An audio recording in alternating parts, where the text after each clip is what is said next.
찬송가 253장입니다.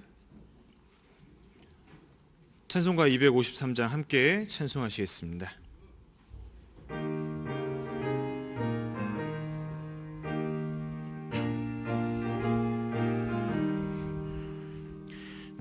구원으로 인도하는 그 문은 참 좁으며 생명으로 인도하는 그 길은 참 험하니 우리 몸에 매여 있는 그 더러운 죄짐을 하나 없이 벗어놓고 힘써서 들어갑시다.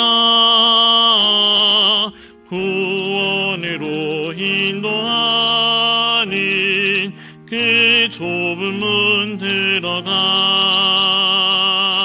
영생으로 인도하는 그 생명길 갑시다. 이 세상에 많은 사람 그 문으로 들어가 넓은 길로 갈지라도 멸망길로 끝나니 세상 헛된 무기여와 모두 내어버리고 주의 말씀 순종하여 그 생명길로 갑시다. 구원으로 인도하는 그 좁은 문 들어가 영생으로 인도하는 그 생명길 갑시다. 구원의 문 열렸으니 주의 공로 힘입어 주저 말고 들어가서 생명길로 갑시다. 구원의 문 닫힌 후에 들어가고 싶으나 한 번 닫힌 구원의 문 또 열려지지 않으리. 구원으로 인도하는 그 좁은 문 들어가 영생으로 인도하는 그 생명길 갑시다.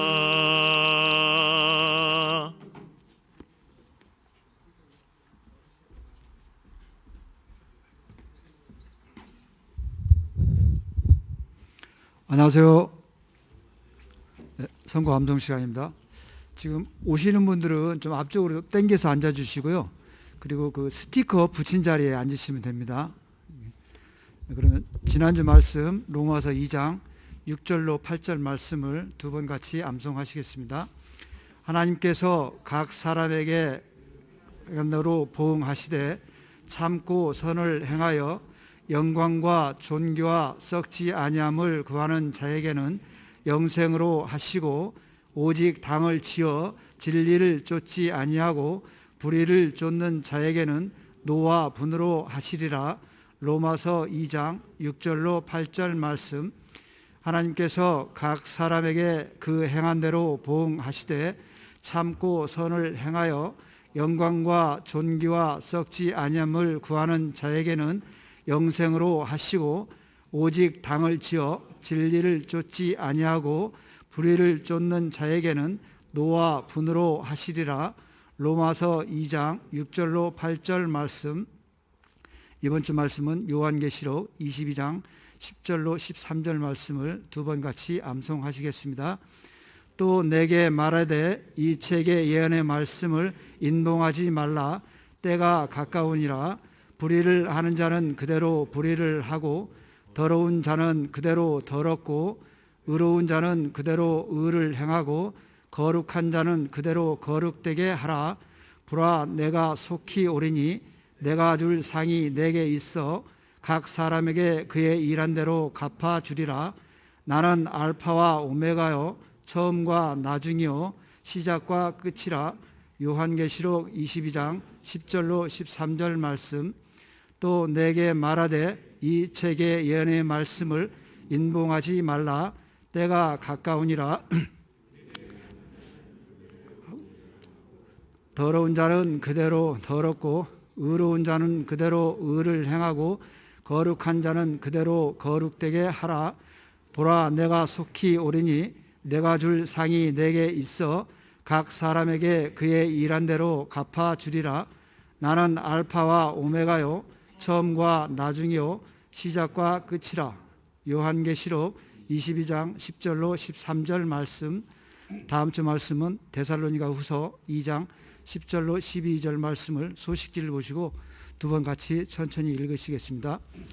불의의 모든 속임으로 멸망하는 자들에게 이 말이니 이는 저희가 진리의 영을 받지 아니하여 구원함을 얻지 못함이니라. 이러므로 하나님이 유혹을 저희 가운데 역사하게 하사 거짓 것을 믿게 하심은 진리를 믿지 않고 불의를 좋아하는 모든 자로 심판을 받게 하려 하심이니라. 데살로니가 후서 2장 10절로 12절 말씀. 불의의 모든 속임으로 멸망하는 자들에게 이 말이니 이는 저희가 진리의 영을 받지 아니하여 구원함을 얻지 못함이니라. 이러므로 하나님이 유혹을 저희 가운데 역사하게 하사 거짓 것을 믿게 하심은 진리를 믿지 않고 불의를 좋아하는 모든 자로 심판을 받게 하려 하심이니라. 데살로니가 후서 2장 10절로 12절 말씀. 찬양대 중창 찬양해 주시고 김병현 담임 목사님께서 하나님 말씀 증거해 주시겠습니다.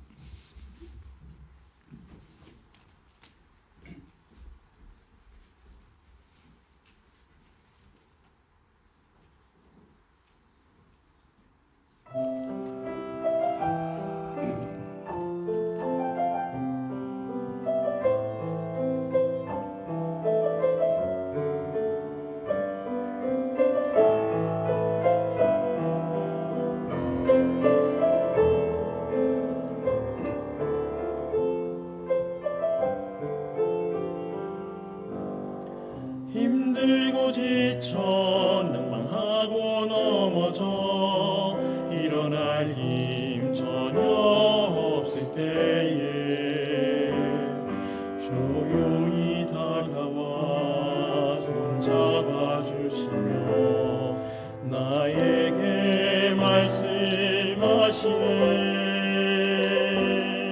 나에게 실망하며 내 자신 연약해 고통 속에 눈물 흘릴 때에 묻자국 난 그 손길 눈물 닦아주시며 나에게 말씀하시네.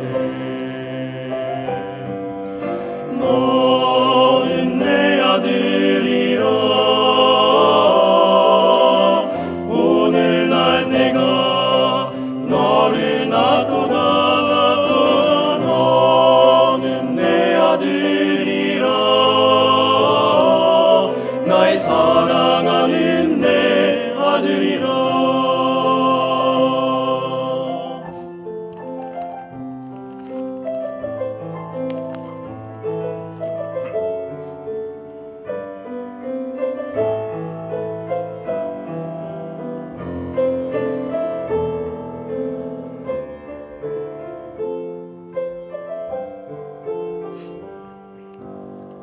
힘들고 지쳐 낭망하고 넘어져 일어날 힘 전혀 없을 때에 조용히 다가와 손잡아 주시며 나에게 말씀하시네.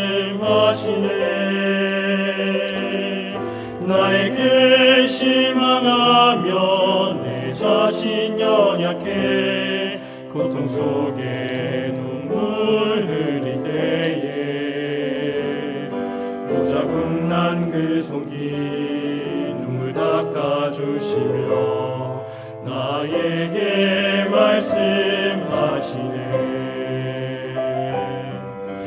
너는 내 아들이라. 오늘날 내가 너를 낳도다. 너는 내 아들이라. 나의 사랑하는 내 아들이라. 언제나 변함없이 너는 내 아들이라. 나의 십자가 고통 해산의 그 고통으로 내가 너를 낳았으니 너는 내 아들이라. 오늘날 내가 너를 낳도다. 너는 내 아들이라. 나의 사랑하는 내 아들이라. 나의 사랑하는 내 아들이라.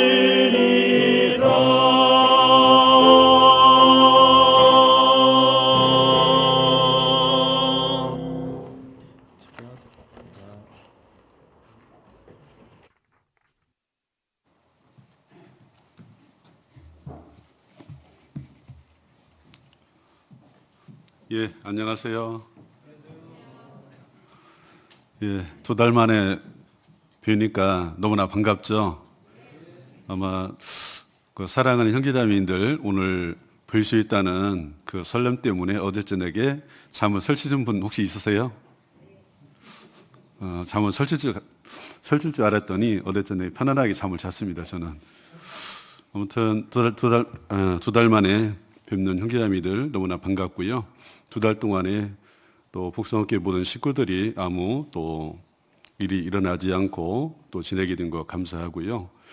또 이런 일을 통해서 또 주님을 더 알 수 있는 또 귀한 시간이 되었다고 생각합니다. 그리고 오늘 이제 오늘하고 다음 주까지는 부도계약에 식구들이 전체 함께 할 수 있는 모습이 아니라요. 아마 거리뛰기를 해서 거기 지금 앞에 그 스티커를 붙여놨을 겁니다. 그 자리에 앉아주시고 나중에 오신 분들은 여기에 찬양대석까지는 좀 와서 말씀 들을 수 있도록 해주시고요. 그리고 나중에 오시는 분들은 이제 중강당에 자리가 마련됐으니까 나중에 오신 분들은 중강당으로 안내를 해주시면 좋을 것 같습니다.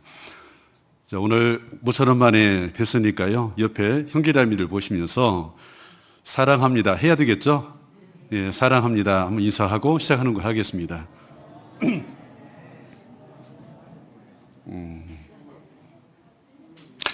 그리고 또 한 가지 형제자매님들이 계셔서 감사합니다 한마디 더 하겠습니다.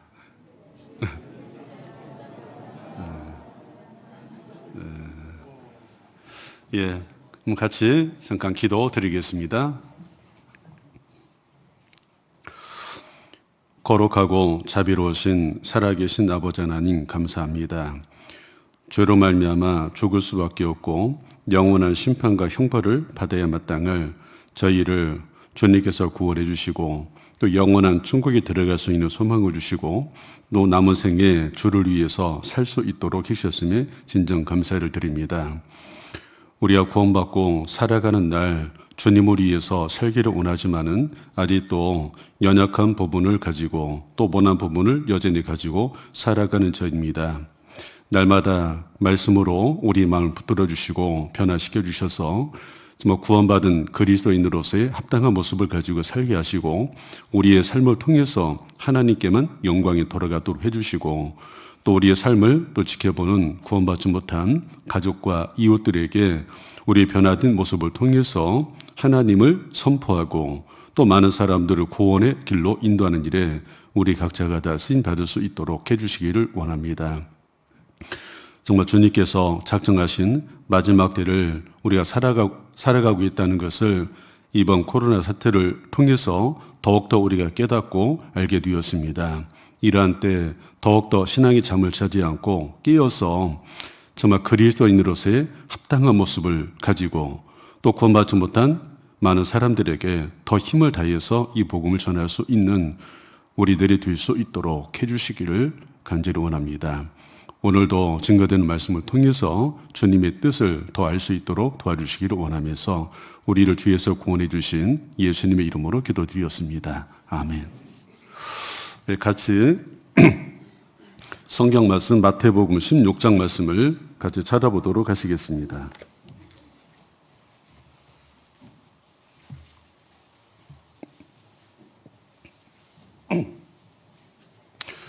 나중에 오신 분들은 이제 소강당으로 중앙당 쪽으로 인도를 해주시면 좋을 것 같습니다. 자, 마태복음 16장 1절로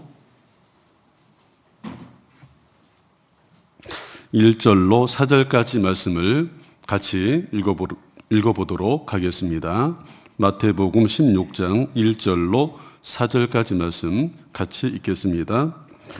바리새인과 사두개인들이 와서 예수를 시험하여 하늘로서 오는 표적 보이기를 청하니 예수께서 대답하여 가라사대 너희가 저녁에 하늘이 붉으면 날이 굳겠다 하고 아침에 하늘이 붉고 흐리면 오늘은 날이 굳겠다 하나니 너희가 천기는 분별할 줄 알면서 시대의 표적은 분별할 수 없느냐. 악하고 음란한 세대가 표적을 구하나 요나의 표적밖에는 보여줄 표적이 없느니라 하시고 저희를 떠나가시다.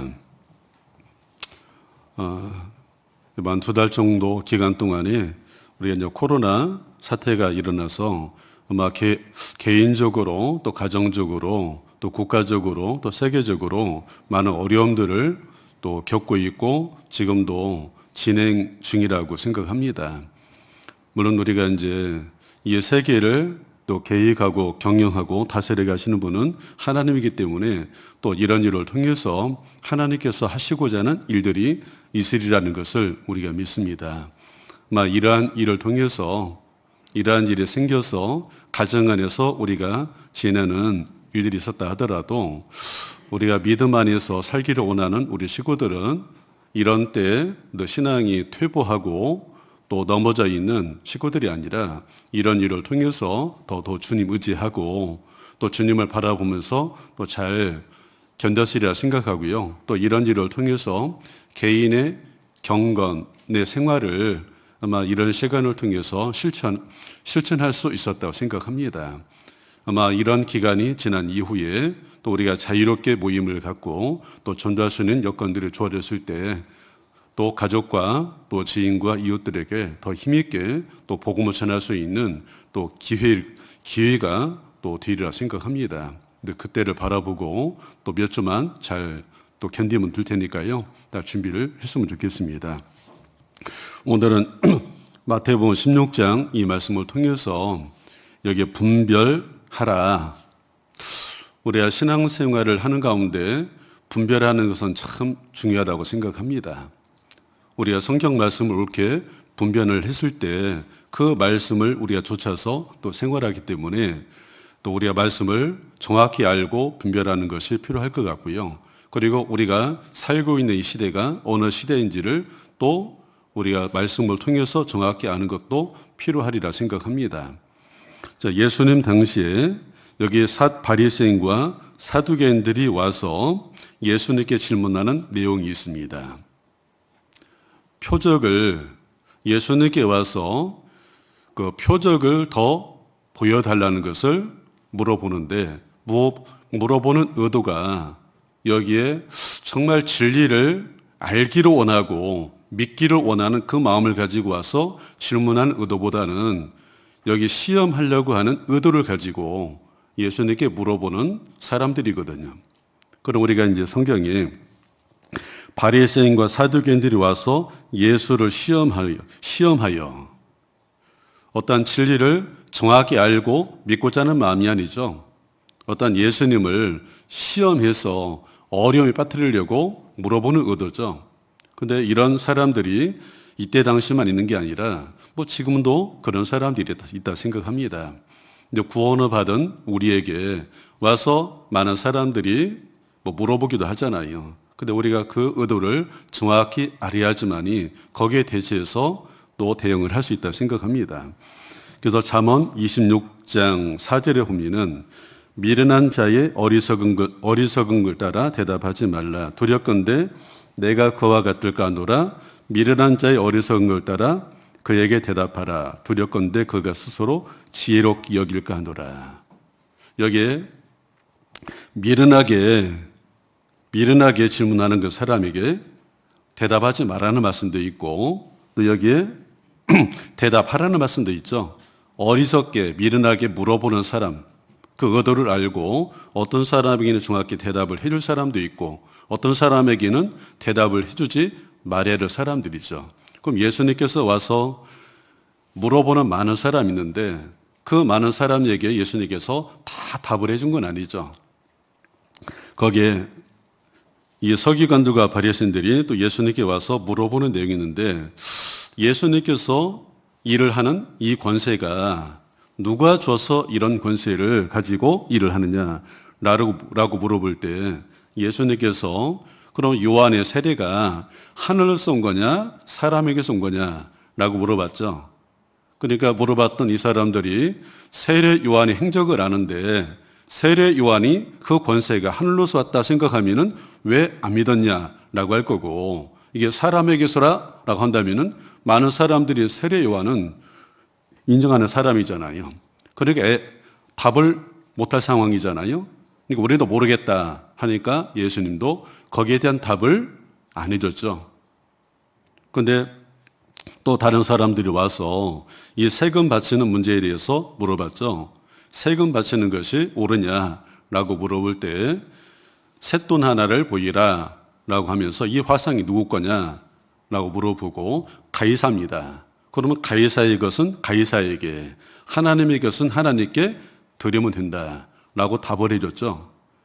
예수님께서도 질문하는 사람들의 의도를 정확히 파악해서 어떤 사람에게는 대답을 안 해준 사람도 있지만은 답을 해준 사람도 있죠.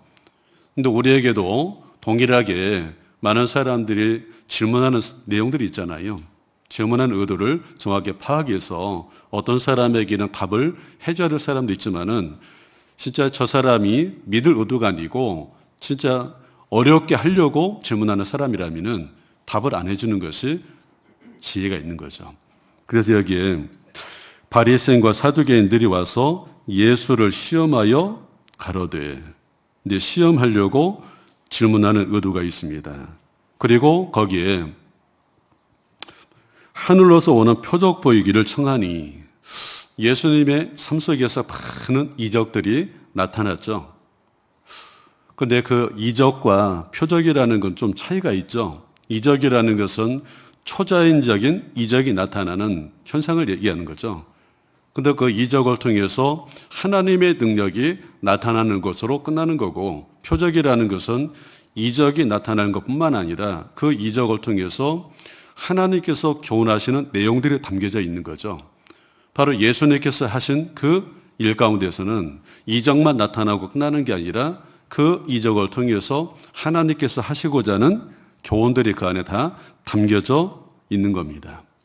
그럼 우리가 이 성경에 구약 시대와 신약 시대 예수님이 행하신 이적들이 있죠. 또 사도들이 행했던 이적들이 있고, 그리고 우리 시대에 많은 이적들이 나타나는데 그 시대마다 하나님께서 하신 일이 조금씩은 다르죠. 그러니까 구약 시대는 수많은 이적들이 이스라엘 역사 가운데 나타납니다. 근데 하나님께서 이스라엘 백성과 함께 하시면서 수많은 이적과 능력을 행하신 목적은 그 이적을 통해서 보이지 않는 하나님이 계신 걸 증가하는 목적으로 수많은 이적들을 행하셨다고 말씀하고 있습니다. 자, 여기는 4번을 쉬고요. 신명기 4장 말씀을 같이 찾아보겠습니다.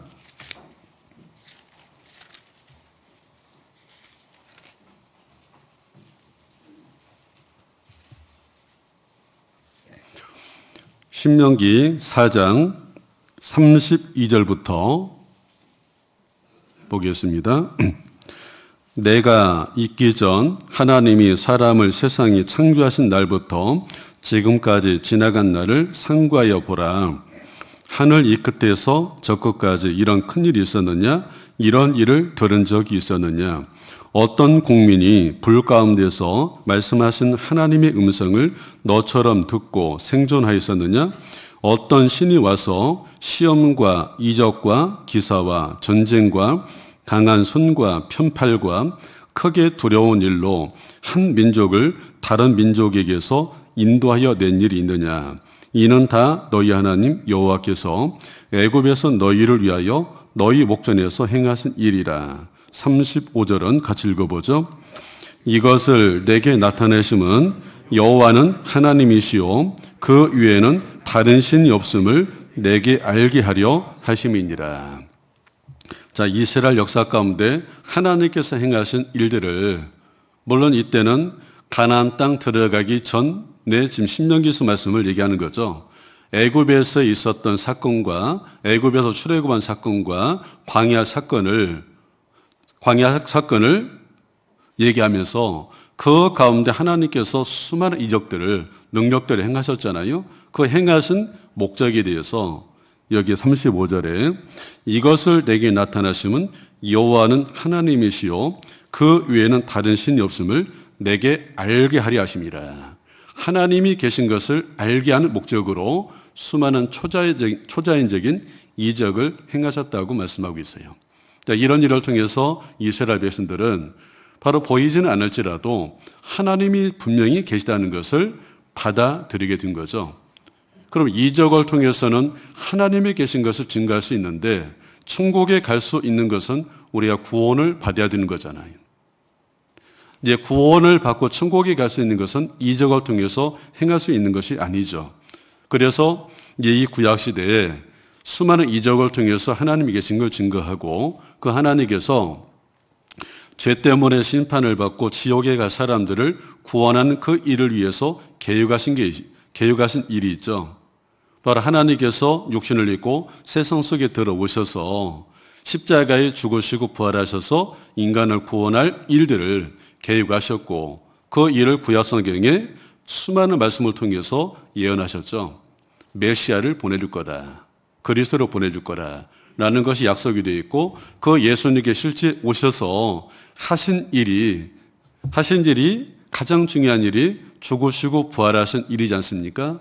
예수님께 죽으시고 부활하실 것이라는 것은 이미 구약 성경에 많은 말씀을 통해서 예언이 되어 있고 그리고 가장 구체적인 증거가 요나의 표적을 통해서 말씀해 주셨죠.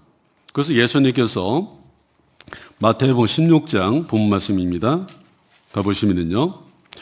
표적을 보여달라고 얘기하는 이 서기관들과 바리새인들에게 더 많은 표적을 내가 보여주지 않겠다. 그렇지만은 내가 이 표적만큼은 앞으로 보여줄 것이다. 라고 얘기하는데 그 내용이 요나의 표적이죠.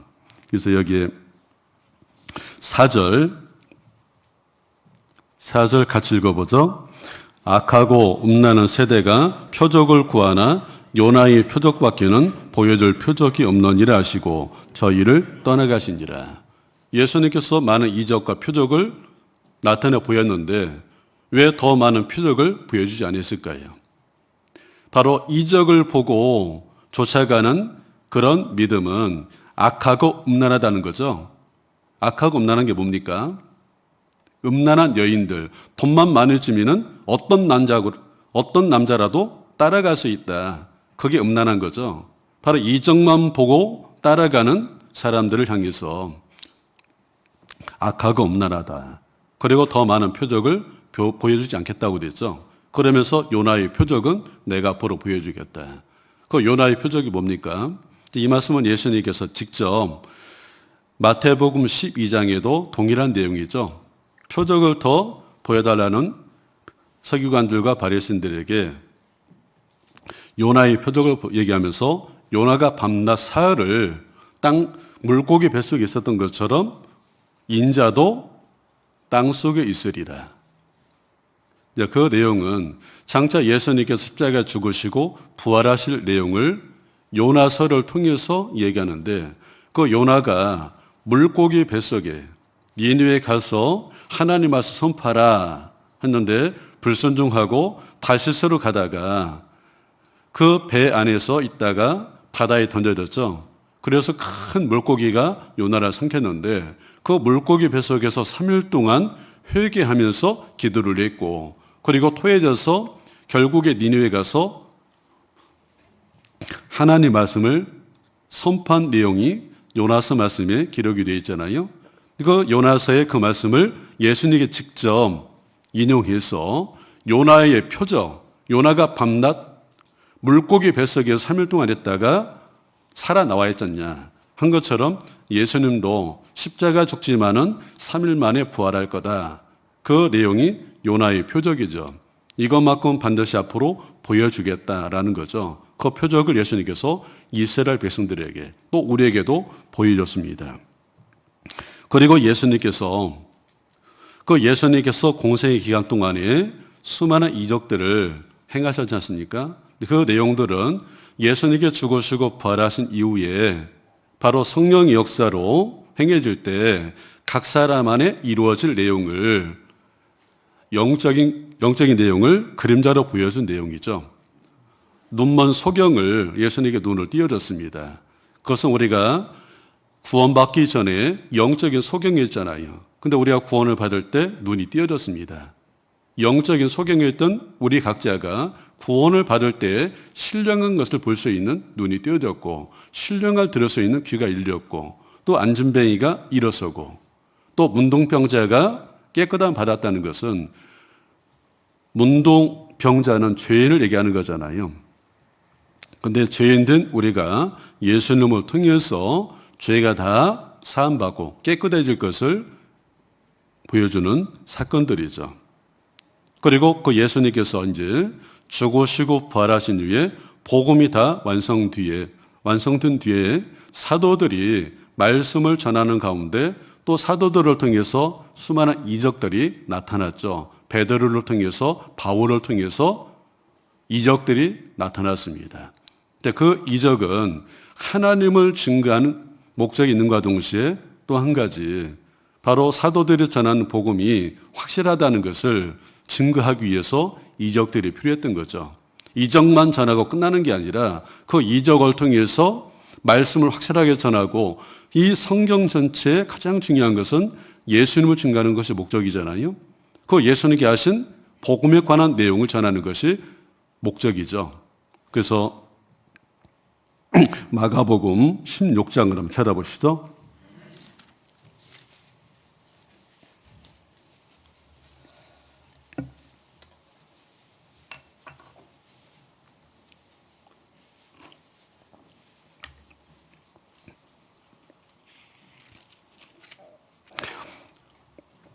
마가복음 16장 19절 20절을 보시면요.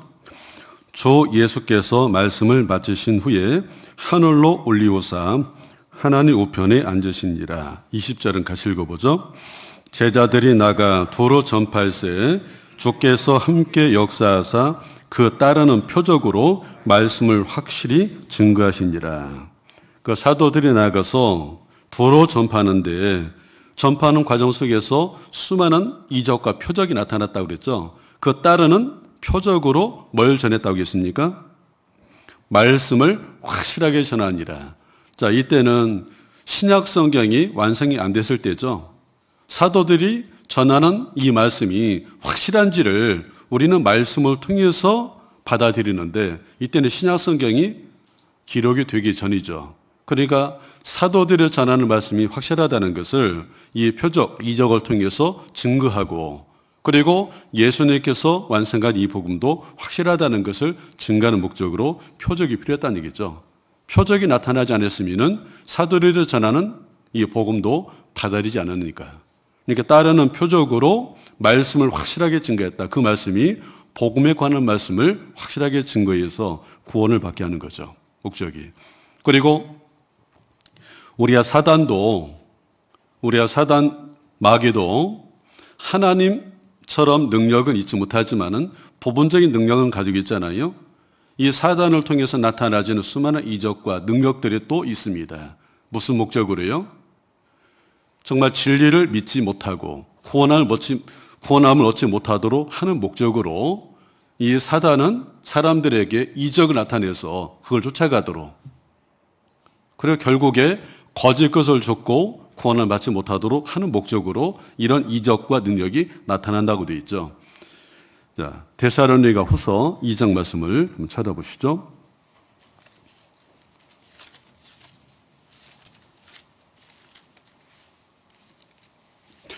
데살로니가 후서 2장 9절부터 12절까지 악한 자의 이 마음은 사단의 역사를 따라 모든 능력과 표적과 거짓 기적과 불의의 모든 속임으로 멸망하는 자들에게 임하리니 이는 저희가 진리의 사랑을 받지 아니하여 구원함을 얻지 못함이니라. 이러므로 하나님이 유혹을 저희 가운데 역사하게 하사 거짓 것을 믿게 하심은 진리를 믿지 않고 불의를 좋아하는 모든 자로 심판을 받게 하려 하심이니라. 여기는 악한 자의 이 마음은, 악한 자 마귀죠. 마귀의 역사를 통해서 많은 능력과 표적과 거짓 기적과 이런 것들이 나타나는데, 사람들은 이런 기적만 나타나면 와 쫓아가잖아요. 말씀을 쫓아가는 게 아니라. 그래서 마지막 때는 하늘에서 거짓 선지자들을 통해서 불까지 내려오는 이적까지를 행한다고 되어 있지 않습니까? 근데 이적을 좋아하는 사람들은 마지막 때에 그런 거짓 것을 보고 쫓아갈 겁니다. 그리고 결국은 영원한 심판, 멸망이지 않습니까? 그러니까 예수님께 하신 이적과 사도들이 행했던 이적과는 다른 거죠. 이 사탄 마귀는 사람들에게 이적을 나타내서 거짓 것을 믿게 하고 결국에 긁고 영원한 지옥에 데려가는 것이 목적이라는 것을 우리가 알아야 됩니다. 그래서 하나님이 계신 것은 이 수많은 이적을 통해서도 하나님이 계시구나. 이스라엘 역사 가운데 행하셨던 능력들을, 이적들을 우리가 보면은 하나님은 정말 계시는구나. 그것까지는 받아들일 수 있어도 죄를 우리가 용서받고 구원받고 천국에 가는 것은 이적을 통해서 되는 게 아니잖아요. 근데 그것은 예수님께 하신 그 일을 말씀을 통해서 정확히 듣고 믿을 때에 우리가 구원을 얻을 수 있는 거죠. 그러니까 이적을 통해서 하나님이 계신 것은 받아들일 수 있어도 바로 구세주이신 예수님을 받아들이는 것은 이적을 통해서가 아니라 말씀을 통해서 우리가 받아들인다는 것을 알아야 되죠. 그래서 우리가 이 성경에 예수님께서 오시기 전 먼저는 세례 요한을 보내줄 것이라 라는 것이 예언이 되어 있고, 그 세례 요한이 와서 하나님의 일을 하셨죠. 그런데 세례 요한이 이적을 행하셨다는 말씀이 성경에 있을까요?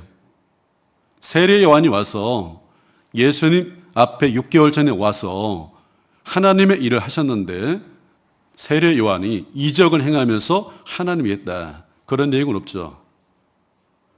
그런데 이 세례 요한을 이 구약 성경의 마지막 선지자로 얘기하고 있잖아요. 예수님 오시기 전에 수많은 선지자를 통해서 말씀을 주시고 이적을 행하셨는데, 그런데 세례 요한은 선지자 중에 가장 큰 선지자, 마지막 선지자라고 성경은 얘기하고 있는데, 그 세례 요한은 이적을 행한 일이 없거든요. 근데 구약 성경에 보면은 모세를 통해서 얼마나 많은 이적이 나타납니까? 엘리야를 통해서, 엘리사를 통해서 얼마나 많은 이적이 나타납니까? 근데 모세보다도 엘리야보다도 엘리사보다도 그 선지자가 세례 요한이다라는 것을 성경은 얘기하고 있습니다. 그래서 요한복음 10장 한번 찾아보시죠.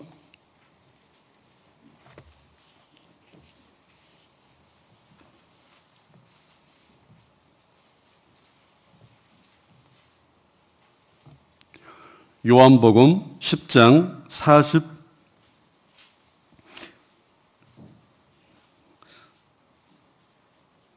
41절 42절 40절부터 42절까지 같이 읽어보죠. 다시 요단강 저편 요한이 처음으로 세례 주던 곳에 가사 거기 거하시니 많은 사람이 왔다가 말하되 요한은 아무 표적도 행치 아니하였으나 요한이 이 사람을 가리켜 말한 것은 다 참이라 하더라. 그리하여 거기서 많은 사람이 예수를 믿으니라. 그 세례 요한은 구약의 마지막 선지자라고 말씀하는데 이 말씀에 보니까 요한은 아무 표적도 행치 아니하였으나 요한이 이 사람을 가리켜 말한 것은 다 참이라더라. 이 사람을 가리켜 말한 것은 다 참이라더라. 이 사람이 누구일까요? 구약 시대의 선지자들은 멀리서 바라보면서 먼 훗날 메시아 그리스도가 오실 거라는 것을 예언했죠. 구약의 선지자들은 먼 훗날 오실 예수님을 바라보면서 예언했단다면은 세례 요한은 직접 보면서 저분이 바로 구약 성경에 예언되어 있는 메시아 그리스도가 바로 저분이다. 표적과 이적은 행하지 않았을지라도 바로 구약 성경에 예언되어 있는 메시아가 바로 저분이라는 것을 바로 보면서 증거했기 때문에 가장 큰 선지자라고 얘기하는 거죠. 그리고 그게 다 참이라고 했고 그 사실 세례 요한의 세례를 받아들이는 사람들은 예수님을 받아들이는 거잖아요. 그래서 이적을 통해서는 하나님을 증거하는 것이 가능했지만은 구원하는 것은 이적을 통해서가 아니라 우리가 말씀을 통해서 받아들이는 것을 얘기하고 있습니다. 그럼 우리가 그러면 성경을 배우다가 예수님께 하신 일을 듣는데 많은 사람들이 듣지만은 구원을 받지 못하잖아요. 근데 구원받지 못한 이유가 무엇일까요? 이적이 부족해서 말씀이 부족해서 그것보다는 믿기시는 그 마음들이 이 마음 가운데 더 크기 때문에 받아들이지 않을 거라 생각합니다. 그래서 우리가 마태복음 19장에 보면은 부자 청년이 예수님께 와서 물어보는 내용이 있죠. 내가 선한 선생이여 내가 무엇을 하여야 영생을 얻겠습니까? 라고 물어보는 이 청년에게 율법에 무엇이라 기록됐느냐 물어보고 십계명을 이 청년이 얘기했을 때 그걸 다 십계명을 얘기했고 그걸 다 지켰다고 하는 이 청년에게 예수님께 말씀하는 내용은 너 부자니까 네 재산을 다 정리해가지고 가난한 자들에게 다 나눠주고 너는 나를 주쳐라. 그렇게 얘기했을 때 이 부자 청년이 근심하며 돌아가니라. 정말 영생 얻기 위해서 예수님께 왔으면은 예수님께 하신 말씀대로 정리하고 예수님께 왔으면 구원 받을 텐데 근심하며 돌아가니라. 이 물질은 못 놓겠다는 얘기죠. 이 물질이 이 부자 청년이 영생 얻는데 걸림돌이 되는 거죠. 이제 그것처럼 우리가 전대에 보면은 많은 사람들이 성경을 배우고 예수님을 알지만은 자기가 하고 싶은 세상거리 있잖아요. 그걸 버리지 못하니까 마음의 결단을 하지 못하고 구원을 얻지 못하는 많은 사람이 우리 주변에 사실 있습니다. 결단을 해야 되죠. 내가 이걸 포기한다 하더라도 내가 정말 영생 얻어야 되겠다. 구원 얻어야 되겠다. 자, 그런 사람이 이제 복음을 통해서 구원을 받는다 생각합니다. 그래서 여기에 마태복음 16장에 그래서 예수님께서 다른 능력들을 행하신 것이 더 중요한 게 아니라 앞으로 내가 요나의 표적만큼은 보여주겠다. 그 요나의 표적이 바로 예수님의 죽음과 부활. 그 내용은 2000년 전에 예수님께 다 이루시고 가셨잖아요. 근데 그 복음을 통해서 우리가 구원을 얻고 천국에 가는 거죠. 자, 그 내용을 얘기하면서 표적을 보여주기를 원하는 이 서기관들과 바리새인들에게 이렇게 또 예수님께 물어봅니다. 마태복음 16장 2절, 3절을 같이 읽어보죠. 예수께서 대답하여 가라사대 너희가 저녁에 하늘이 붉으면 날이 좋겠다 하고 아침에 하늘이 붉고 흐리면 오늘은 날이 곱겠다 하나니 너희가 천기는 분변할 줄 알면서 시대의 표적은 분변할 수 없느냐. 표적을 보여주기를 원하는 이 사람들에게 예수님께서 천기의 분변, 시대의 분변 두 가지를 얘기했죠. 그럼 우리가 자연의 섭리 가운데 천기의 분별은, 이게 사람들이 자연의 섭리를 보면은 앞으로 일어나는 일을 대략 알 수 있을까요, 없을까요? 그럼 분별을 할 수 있잖아요. 그러면서 여기에 마태복음 16장과 누가복음에 동일한 내용이 나와 있는데, 이 천기의 기상을 보면은 너희가 분별을 할 줄 알지 않느냐 라고 하면서 여기에는 저녁에 하늘이 붉으면 날이 좋겠다. 이게 맞아요, 안 맞아요? 우리가 이제 해 넘어갈 때 보니까 해가 불그스름하게 넘어가요. 그러면 사람들이 그랬죠. 다음 날에 날이 흐리겠다, 좋겠다 판단하는데, 날이 여기에 붉으면은 다음 날 날씨가 어떻다고요? 좋겠다. 경험적인 거죠. 오랜 경험을 통해서 날씨를 항상 보잖아요. 보면은 그 다음 날 날이 좋겠다. 그걸 안다는 얘기죠. 그리고 아침에 하늘이 붉고 흐리면 오늘은 날이 좋겠다? 좋겠다는 거, 굳겠다는 거예요. 네? 아침에 일어났더니 날이 구질구질해요. 그러면 날이 어때요? 좋은 게 아니죠? 그러면 비가 오겠구나라는 생각도 할 수 있고요. 근데 경험적인 거죠. 근데 여기에 저녁 때 해가 붉으면 다음 날에 날이 좋겠다. 경험적인 것을 알고, 또 아침에 일어났더니 날이 여기에 아침에 붉고 흐리면 오늘은 날이 굳겠다. 날이 안 좋다는 얘기죠. 근데 그걸 너희가 알지 않느냐. 그리고 누가복음에는 서쪽에서 바람이 불어오면은 비가 올 것을 너희가 알지 않느냐. 이스라엘 지형에는 서쪽에는 지중해 바다가 있어요. 서쪽에서 바람이 불어오면은 뭐가 형성이 되냐면은 비구름이 형성이 되는 거죠. 구름이 형성이 되고 바람이 불어오면은 비가 내릴 것을 경험적인 걸 알고 있죠. 그러니까 서쪽에서 바람을 불면은 비가 오리라. 그걸 너희가 알지 않느냐. 그리고 남쪽에서 바람이 불면은 더우리라. 이스라엘 땅에서 남쪽은 아프리카 쪽이잖아요. 그건 남쪽에서 바람이 불면은 시원한 바람이 불어오겠어요? 뜨거운 바람이 불어오겠어요? 북쪽에서 바람이 불으면은 시원한 바람이 불어오겠죠. 남쪽에서 불면은 뜨거우리라. 그걸 너희가 오랜 경험을 통해서 천기의 기상은 너희가 분별해서 대비할 줄 알지 않느냐. 그런데 이 시대의 표적은 분별하지 못하느냐 라는 것을 얘기하는 거죠. 그럼 우리가 이제 자연의 섭리를 가장 잘 알고 대비해서 일하는 사람들이 누구일까요? 농사 짓는 농부들이거든요. 농사는 자연의 섭리하고 반대로 가면 안 되잖아요. 자연의 섭리에 순응하면서 거기에 농사를 지어야지만이 그게 지혜로운 농부잖아요. 그러니까 봄, 여름, 가을, 겨울 사계절이 이게 돌아가는데 씨는 뿌릴 때 뿌려야 되고 거둘 때 거둬야 되잖아요. 아무 때나 씨를 뿌리는 게 아니잖아요. 근데 지금이야 이제 과학이 워낙 이제 발달하다 보니까 하우스에서 이렇게 이제 그 농사를 짓다 보니까 조금 그런 계절하고 안 맞는데, 옛날에 자연 가운데 농사를 지을 때는 자연의 섭리를 역행하면은 거둘 것이 없는 거예요. 그러니까 농부들은 자연의 섭리를 분명히 알고 거기에 맞춰가지고 농사를 짓는 거죠. 예측을 하고 준비를 하고.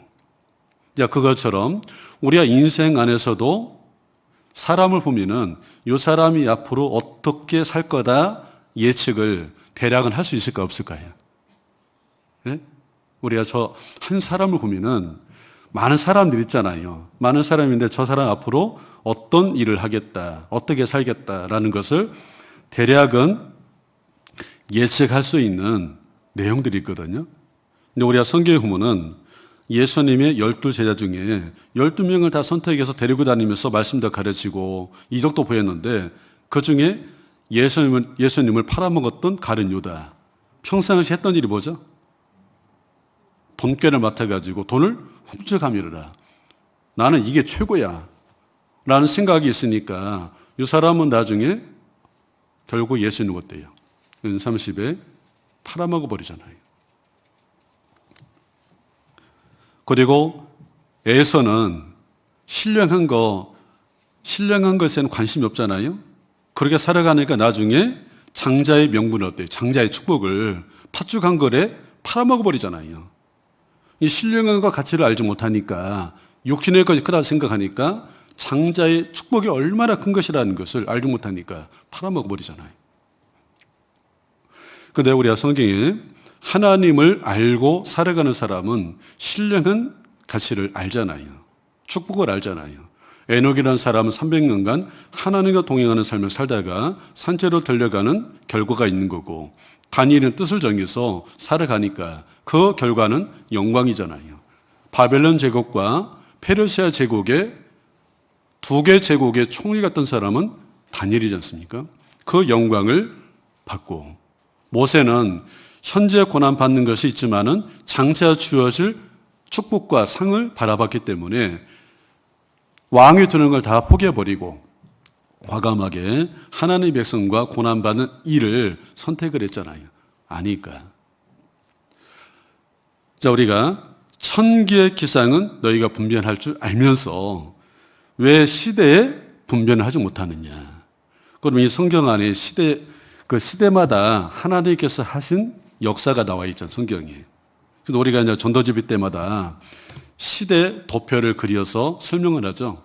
아담 때부터 아브라함 때까지가 한 시대가 있고, 아브라함 때부터 예수님 탄생할 때까지가 한 시대가 있고, 또 예수님께 돌아가시고 죽으시고 복음이 완성된 이후에 복음이 전해지는 한 시대가 있고, 그리고 환란의 시대가 있고, 예수님께 왕이 돼서 통치하는 시대가 있고, 그리고 이 세계는 이제 없어지고 영원한 새하늘과 새 땅이 이루어지는 그 내용이 성경 안에 자세히 기록이 되어 있잖아요.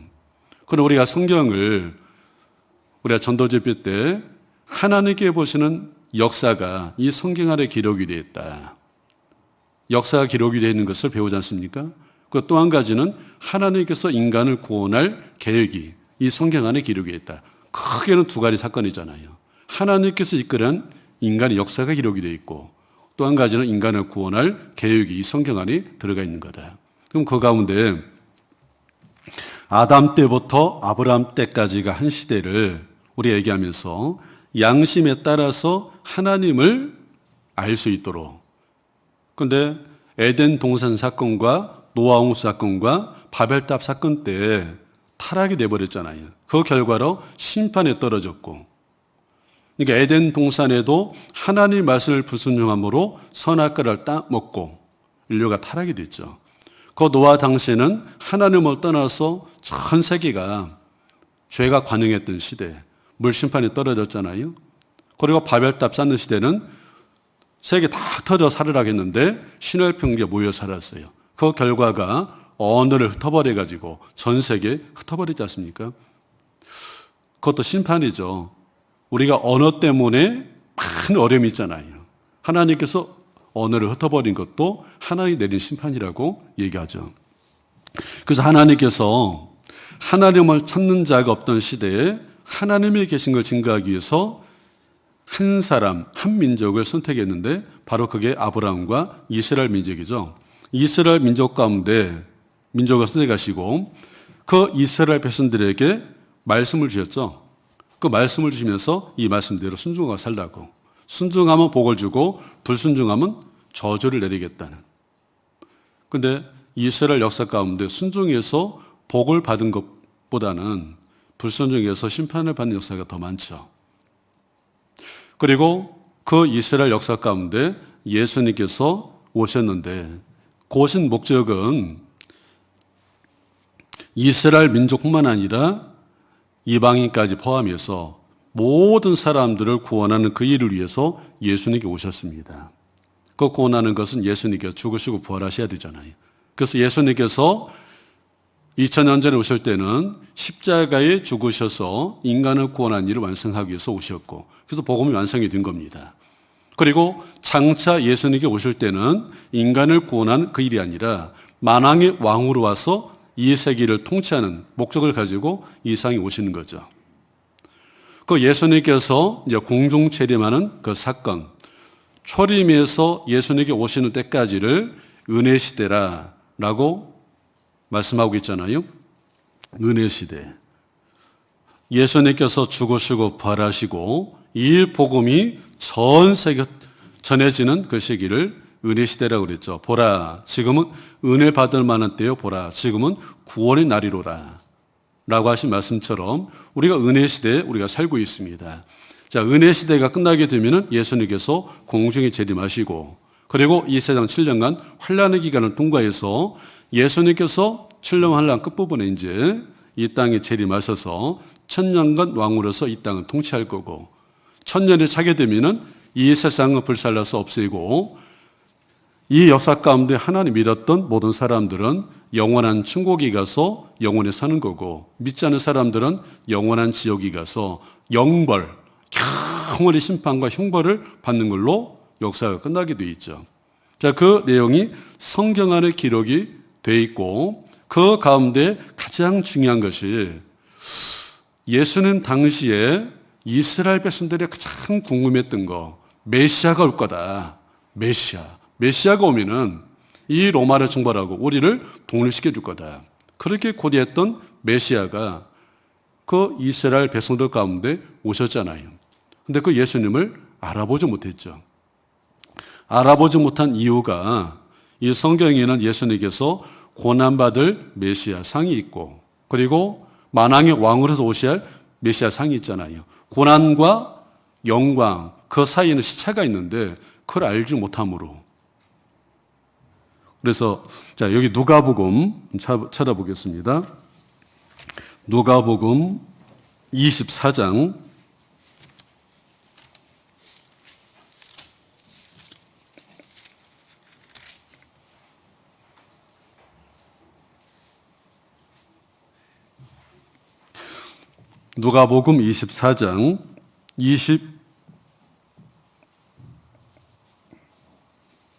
25절로 27절까지 같이 읽어보죠. 가라사대 미련하고 선지자들의 말한 모든 것을 마음에 더듬 있는 자들이여, 그리스도가 이런 고난을 받고 자기의 영광에 들어가야 할 것이 아니냐 하시고, 이에 모세와 및 모든 선지자의 글로 시작하여 모든 성경에 쓴 바 자기에 관한 것을 자세히 설명하시니라. 자, 이 내용은 예수님께 죽으시고 부활하셔서 예루살렘에서 엠마오로 내려가는 두 제자하고 동행하는 과정에서 있었던 사건이죠. 그일에 예루살렘에서 큰 일이 있었다. 큰 일이 뭘까요? 예수님께서 죽으신 사건이죠. 근데 그 예수님이 3일 만에 부활할 거라 말씀한 대로 부활하셨어요. 근데 제자들이 이 사건을 안 믿었습니다. 부활했다!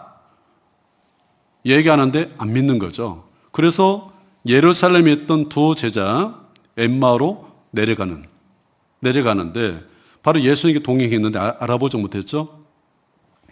나중에 이 두 제자에게 구약 성경을 풀어서 예수님께서 이런 고난을 받아야 될 것, 고난 이후에 영광으로 오셔야 될 것을 구약 성경을 풀어서 자세히 설명했다고 그랬죠. 이게 고난과 영광 받을 예수님은 그 시차가 대략 시차가 있는 거죠. 동일한 게 아니고. 근데 그 내용을 엠마오 두 제자에게 말씀을 했고, 그리고 베드로 사도도 이 내용을 동일하게 말씀하고 있죠. 베드로 전서 한번 찾아보시죠.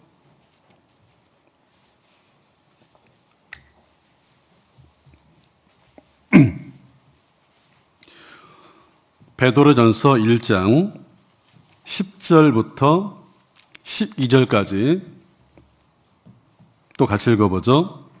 이 구원에 대하여는 너희에게 임할 은혜를 예언하는 선지자들이 연구하고 부지런히 살펴서 자기 속에 계신 그리스도의 영이 그 받으실 고난과 후에 얻으실 영광을 미리 증거하여 어느 시 어떠한 때를 지시한지 상고하니라. 이 성긴 바가 자기를 위한 것이 아니요 너희를 위한 것임이 계시로 알게 되었으니, 이것은 하늘로부터 보내신 성령을 힘입어 복음을 전하는 자들로 이제 너희에게 구한 것이요 천사들도 살펴보기를 원하는 것이니라. 자, 이 구원에 대하여는 너희에게 임할 은혜를 예언하던 선자들이 연과고 부지런히 살펴서 그 자기 속에 계신 그리스도의 영이 그 받으실 고난과 후에 얻으실 영광을 미리 증거했죠. 구약성경의 선자들을 통해서 예수님께서 죽으실 것도 예언이 되어 있고 그리고 부활하실 것도 예언이 되어 있죠. 그럼 여기에 그 고난 받으실 예수님과 후에 영광 받으실 예수님에 대해서 베드로 사도도 얘기했고 이거 선자들이 부단히 살펴서 알기를 원했고 이때 당시도 알기를 원하는 내용이죠. 그리고 우리도 마찬가지고. 이 구원에 대하여 예수님께서 죽으시고 부활하신 이 사건을 통해서 우리가 구원을 받고 천국에 가는 것은 천사들도 살펴보기를 원하는 거다. 근데 이 내용이 믿어지는 것은 정말 성령께서 도와줘야 이 내용을 정확히 깨닫게 되고 믿게 되어 있는 거잖아요. 그런데 이것이 얼마나 영광인지는 천사들도 살펴보기를 원하는 내용이다. 천사들도 얼마나 부럽겠습니까?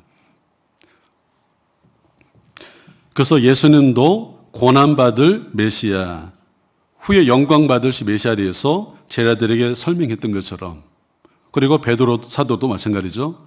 그럼 우리도 정말 예수님께서 죽으시고 부활하신 사건은 우리가 분명히 믿고 있습니다. 그런데 앞으로 오실 예수님 예언이 되어 있지 않습니까? 앞으로 예수님께 오신다고 약속이 되어 있는데 언제쯤 올 건가에 관한 내용이죠. 자, 이 내용은 예수님 당시에 제자들도 궁금했던 내용이잖아요. 분명히 사실을 믿는데 그러면 예수님께서 오실 때가 언제입니까? 제자들이 물어봤죠. 그리고 거기에 대해서 답을 한 내용들이 마태복음 24장에 자세히 그 징조에 대해서 말씀해 준 내용이 기록이 되어 있지 않습니까? 예수님께서 죽으시고 부활하신 다음에 장차 예수님께서 오신다는 약속이 되어 있는데 그 시기가 언제입니까? 자, 마태복음 24장을 한번 찾아보시죠.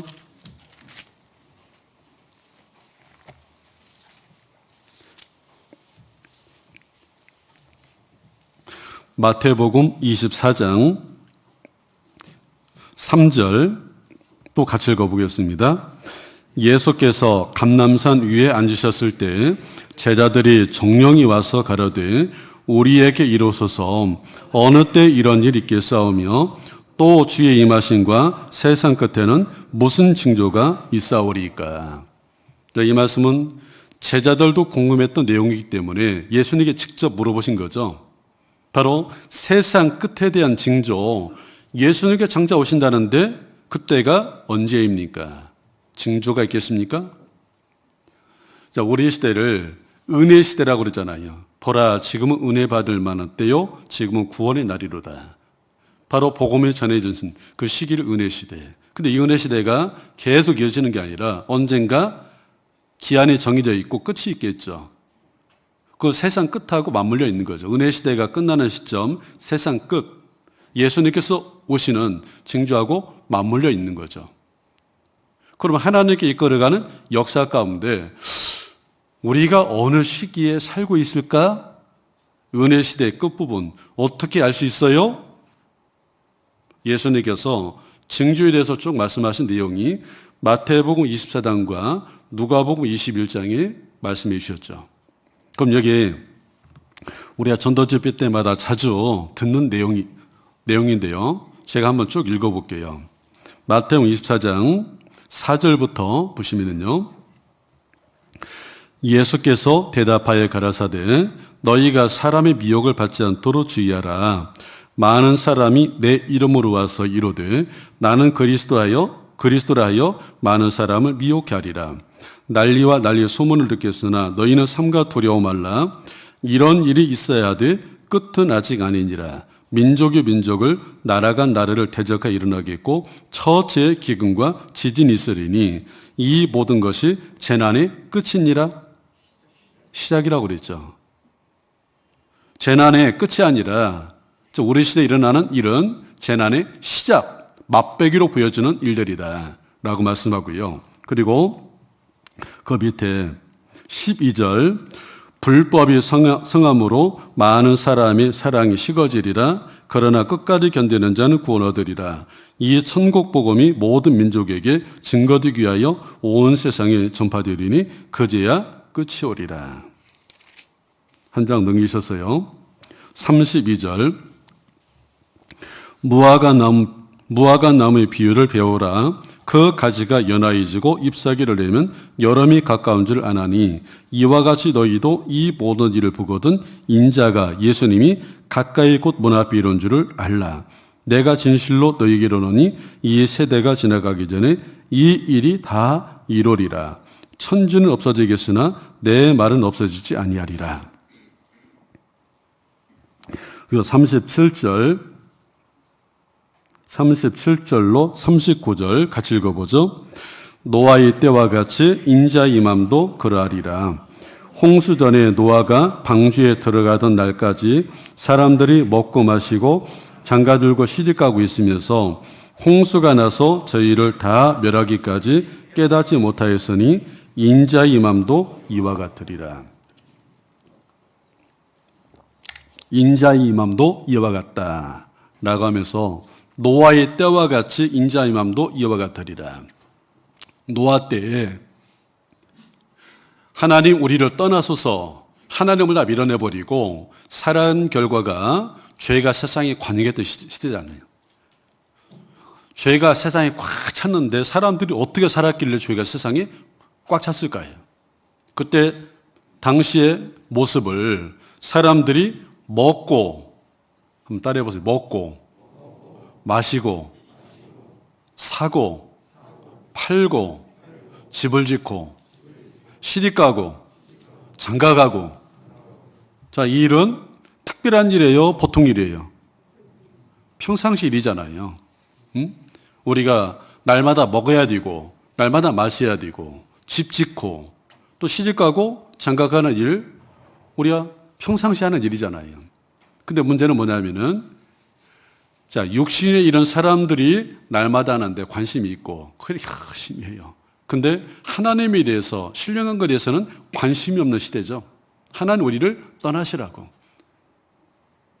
그 결과가 육신만을 위해서 살아가고, 그 결과가 죄가 세상에 꽉 찼던 시대지 않습니까?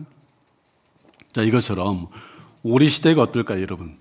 우리 시대에 점점 사람들이 관심 있는 분야는 하나님에 대해서 신령하고 영원한 것에 대해서 관심이 있을까요? 점점 없어지잖아요. 사람들의 관심은 어디가 있어요? 오로지 먹고, 뭘 먹을까? 먹는 거 맛있는 집 딴다면 브런치에 가서 먹잖아요. 먹고 마시고, 뭐 이번에 집을 샀더니 뭐 얼마가 올랐느니 관심이 많죠. 시대가 생각하는 우리 시대도 사람들이 욕심의 일은 참 관심 많은데 자기 영적인 거, 신령한 것에 대해서는 관심이 없어요. 하나님에 대해서는 관심이 점점 없어질 시대지 않습니까?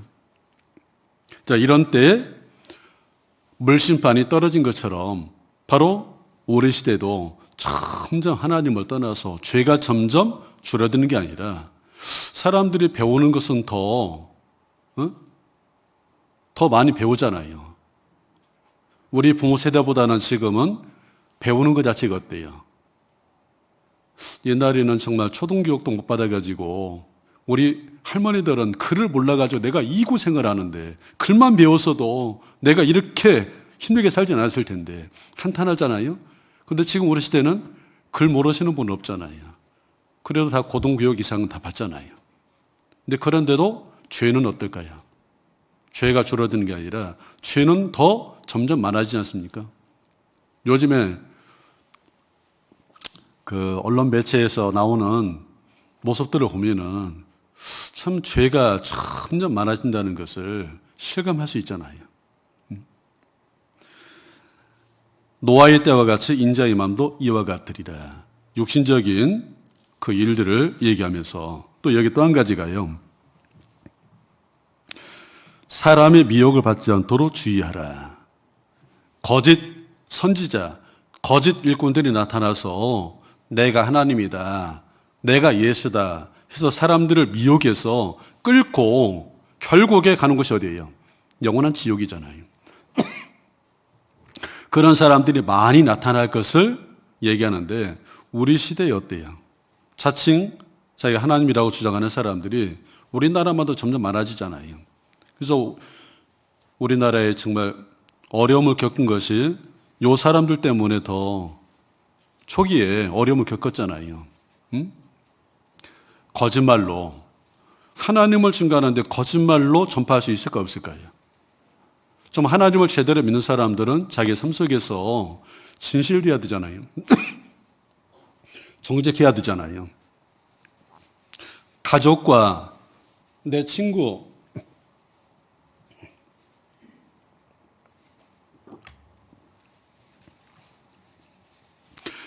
이웃들에게 내 삶을 통해서 인정을 받아야 되잖아요. 근데 거짓말로 삶을 살면 어때요? 인정받지 못하잖아요. 가족에게 인정받지 못하고 친구에게 인정받지 못하고 이웃들에게 인정받지 못하는 그런 모습을 통해서 거짓말로 하나님을 전한다고요? 그게 맞을까요? 성경에는 항상 하나님은 신실하신 분, 성실하신 분, 하나님은 거짓말을 하지 못하는 분이라고 그랬잖아요. 근데 그건 하나님 믿는 사람이 내 삶 속에 거짓말을 하고 살아야 한다? 그럴 수는 없는 거잖아요. 구원받은 그리스도인들은 정직하게 내가 손해를 볼지언정 정직하게 살아야 되고 그 정직하게 성실하게 부지런 일을 해서 내가 살아야 되고 그런 모습을 통해서 우리가 인정을 받아야 하나님을 선포할 수 있는 거잖아요. 성경은 그걸 전하는데 마지막 때에 이 거짓 일꾼들은 거짓말로 사람들이 미혹한다고 그랬잖아요. 근데 많은 사람이 쫓아가잖아요. 자, 이런 사람들이 많이 나타날 것을 예고하는데 우리 시대, 우리나라뿐만 아니라 전 세계적으로 얼마나 많은 사람들이 나타납니까? 그리고 여기 난리의 소문이 있고 첫째 기근과 지진 20세기, 21세기 들어와서 급속도로 증가하지 않습니까? 그리고 우리가 전염병은 얼마 전까지 그렇게 크게 심각하게 생각지 못했는데 이번에 우리가 코로나 사태를 겪으면서 이 전염병 사태가 얼마나 심각한지를 우리가 알 수 있었을까요? 없었을까요? 개인의 문제가 아니잖아요. 그리고 한 국가만의 문제가 아니잖아요. 전 세계적인 문제가 되면서 이렇게 통제된 사이로 들어갈 줄을 우리가 상상하지 못했잖아요. 자, 마지막 때는 세계가 하나가 되고 통제된 사이로 들어간다는 것을 예고하고 있지 않습니까?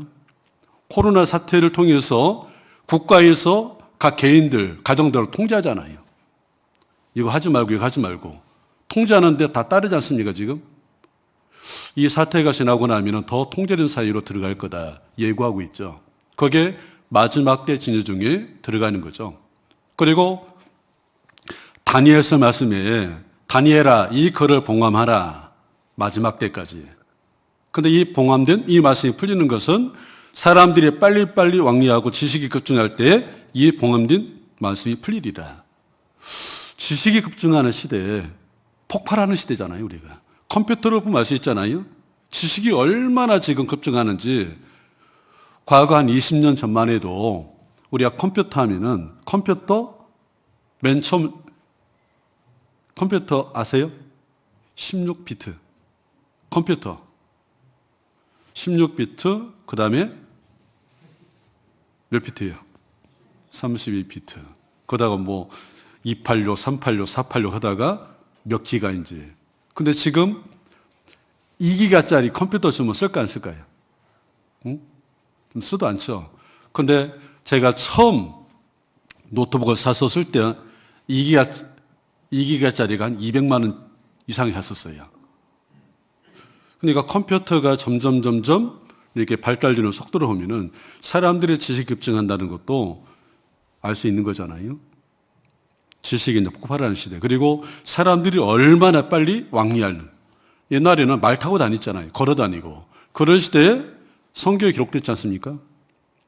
이 사람들이 하늘을 다는 꿈을 꿨는데 그 꿈이 이루어지는 것은 이제 19세기 들어와서야 이루어진 거잖아요.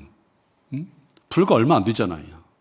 근데 사람들이 비행기를 만들어서 하루 만에 전 세계를 다니는 시대가 됐어요. 그러니까 전염병이 옛날에는 한 지역만의 문제가 됐는데 전 세계로 퍼지지 않았지 않습니까? 근데 지금은 비행기를 타고 전 세계를 왕래하니까 다 퍼지지 않습니까? 원역이 성불할 거라 이 말씀도 우리 시대에 실감이 되고요. 그리고 불법이 성행하고 사랑이 식어지리라. 자, 우리 시대에 사람과 사람끼리 사랑이 식어지니까 그 대안으로 어때요? 사람은 사랑을 줘도 배신을 해요. 배신하는 짐승이 있죠. 그게 뭐죠? 집집마다 이제 사람을 사랑해야 되는데 사랑을 하면 내가 상처를 받아. 배신을 해요. 그러니까 배신하지 않는 애완견을 집안에서 이제 반려견이라 해서 이제 키우기도 하고. 근데 한 40년 전만 해도 우리나라에 개를 집안에서 키운다 상상이 될까 안 될까 여러분? 예? 개는 집안에서 키우는 거예요? 밖에서 키우는 거예요? 가치관이 옛날에는 집안에 키운다는 것은 40, 50년 전만 해도 상상이 안 되는 거라니까요.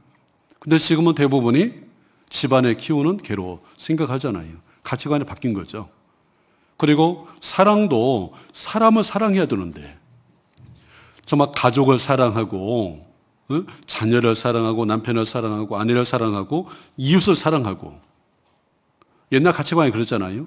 근데 지금은 그런 가치관이 다 붕괴돼 가지고 사랑이 식어지리라. 그리고 불법이 성행하고 법을 지키면은 내가 이익을 보는 게 아니라 손해본다 생각하니까 법을 어겨서라도 내가 이득을 취하려고 하는 사람들이 많은 거잖아요. 그리고 여기 천국 복음이 전 세계 전파되면 그제야 끝이 온다. 성경이 안 들어간 데가 없잖아요. 복음이 선포 안 된 데가 없잖아요. 저 아프리카 오지 식인종 마을까지도 다 성경 들어갔고 선교사에 들어가서 복음을 전하고 있지 않습니까? 그럼 나는 하나님을 몰라서 못 믿었습니다. 성경을 내가 몰라서 그런 핑계를 대지 못하는 시대가 우리 시대가 된 거잖아요. 그리고 가장 구체적인 증거는 바로 이스라엘을 보라는 거잖아요. 하나님께서 이끌어가는 역사 중심에는 항상 누가 있습니까? 이스라엘이잖아요.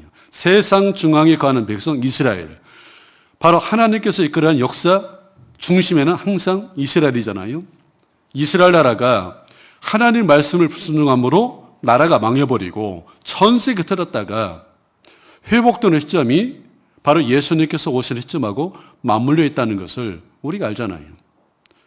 자, 이스라엘 나라가 BC 606년에 주권을 잃어버리고 그 땅에서 완전히 흩어진 것은 BC AD 135년이잖아요. 나라가 망한 지는 2600년.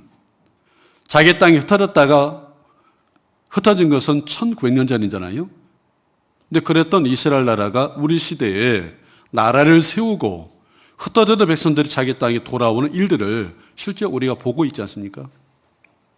71년 전에 72년 전만 해도 지구상에 이스라엘 나라가 없어요. 성경에만 존재하는 이스라엘이지 않습니까? 그리고 성경 얘기하면 이스라엘 어디가 있냐?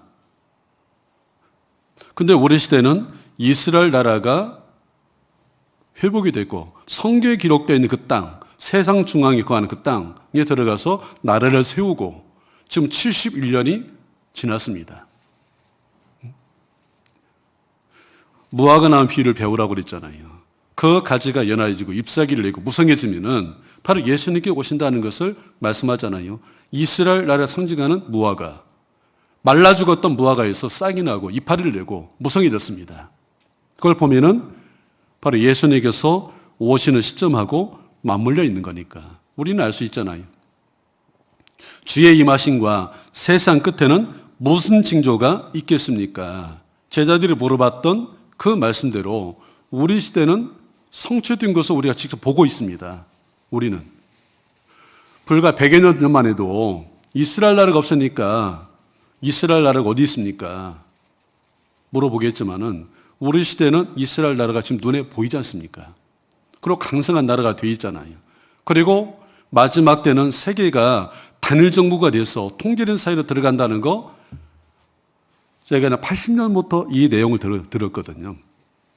우리가 계시록 13장에 통제된 사회로 들어가면 표를 가지고 사람들이 매매 행위를 할 거다. 근데 코로나 사태를 겪으면서 그게 더 가까워졌어요. 돈 사용하는 거 문제가 있죠? 그리고 이 건강 때문에 지금 전자팔찌를 채워야 한다는 내용도 지금 나오잖아요. 근데 그것을 15회가 사람 몸에다 집어넣어버리면 금방 통제된 사회로 들어가는 거 기술적으로는 다 준비되어 있는 거 우리가 알잖아요. 그러면 주님께서 오실 때가 얼마나 가깝다는 것을 우리가 모르는 게 아니라 우리가 지금 들어서 알고 있잖아요. 수십 년 전부터 구원받은 분들은 귀가 아프도록 반복적으로 듣는 내용이에요. 근데 지금까지 10년, 20년, 30년 지났는데 지금까지 주님 안 왔어요. 근데 성경의 예언의 성취는 옛날에는 좀 가물가물하는 그 시기라면은 우리는 직접 이제 눈으로 보는 시대잖아요. 정말 주님께서 오신다는 것을 우리가 알고 있고 실제 우리가 믿고 있습니다. 자, 이러한 때 우리의 마음 자체가 어떻게 될까요? 코로나 사태를 겪으면서 우리가 힘들다 그것만 느끼는 게 아니라 정말 성경에 기록되어 있는 내용들이 지금 다 이루어져 있고 지금 우리 시대에 일어나는 것은 7년 환란 동안 있을 내용들이 준비되는 단계죠, 지금. 예? 준비되는 단계예요. 지금이라도 주님께서 오셔도 성경은 하자가 없거든요. 그럼 이런 시기에 우리가 신앙적으로 잠을 자고 있는 상태가 아니라 신앙적으로 깨어 있어야 될 내용을 말씀하잖아요. 마태복음 24장 말씀을 얘기하면서 여기 42절 같이 읽어보죠. 그러므로 깨어 있으라. 어느 날에 너희 주가 임하는지 너희가 알지 못함이니라.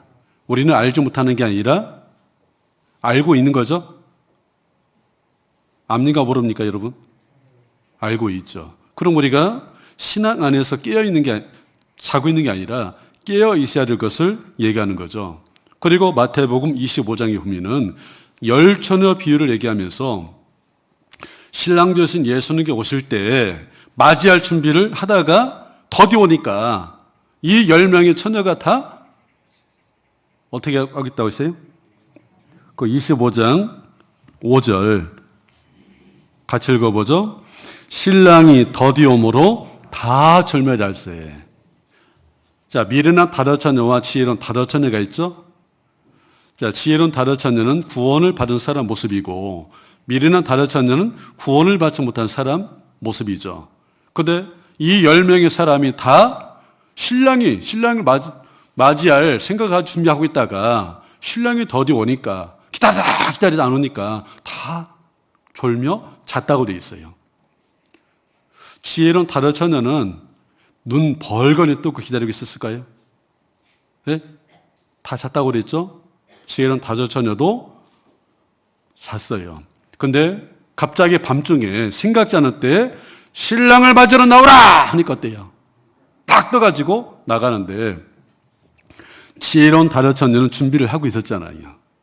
등을 가지고 기름까지 준비해서 신랑이 나오니까 등 막히고 나가서 맞이하잖아요.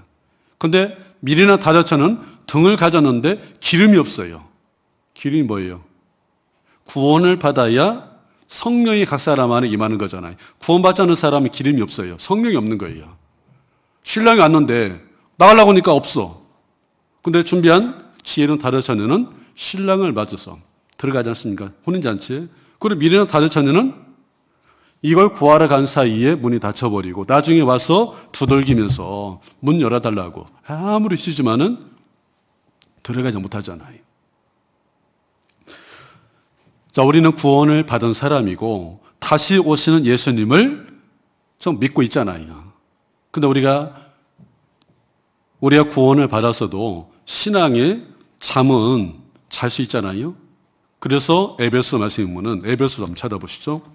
에베소서 5장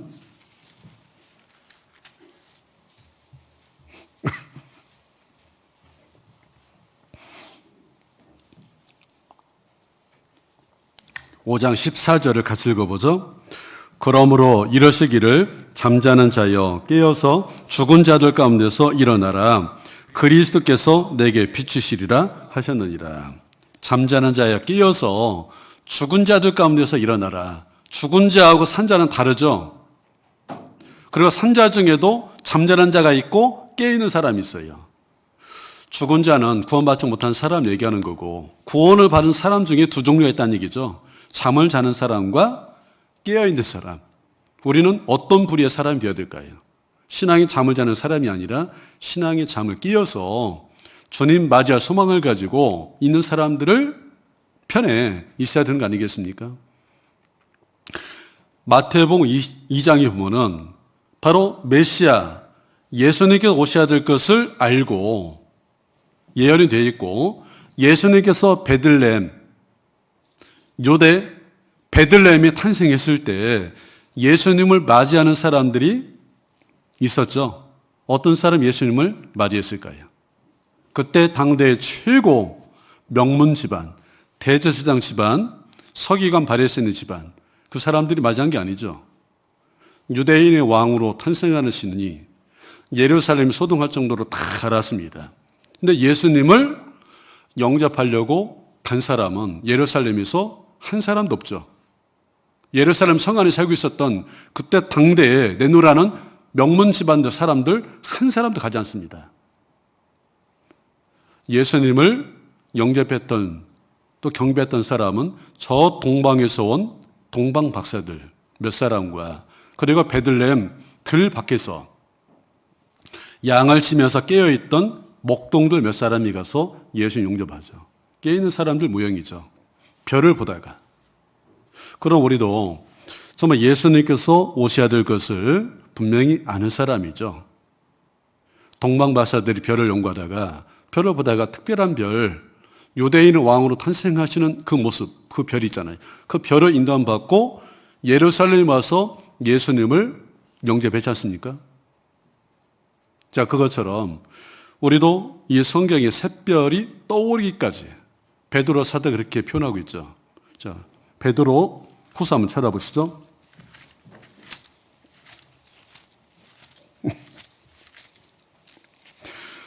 베드로후서 1장 19절을 같이 읽어보죠. 또 우리에게 더 확실한 예언이 있어 어두운 데 비추는 등불과 같으니 날이 새어 샛별이 너희 마음이 떠오르기까지 너희가 이것을 주의하는 것이 가하니라. 아침에 새벽에 밝아오면은 가장 밝게 빛나는 별이 샛별이죠. 금성. 자, 샛별이 떠오르면은 날이 밝는다는 것을 알 수 있잖아요. 그것처럼 다시 오시는 예수님을 우리는 모르는 게 아니라 알고 있어요. 그럼 우리가 깨어서 주님 맞이할 준비를 하고 지내다가 주님 앞에 서야 되지 않겠습니까? 그냥 우리가 신학의 잠을 자다가 맞이하는 게 아니라 정말 깨어서 주님 일을 하다가 맞이하는 그 사람들이 되어야 될 겁니다. 그래서 베드로 전서 4장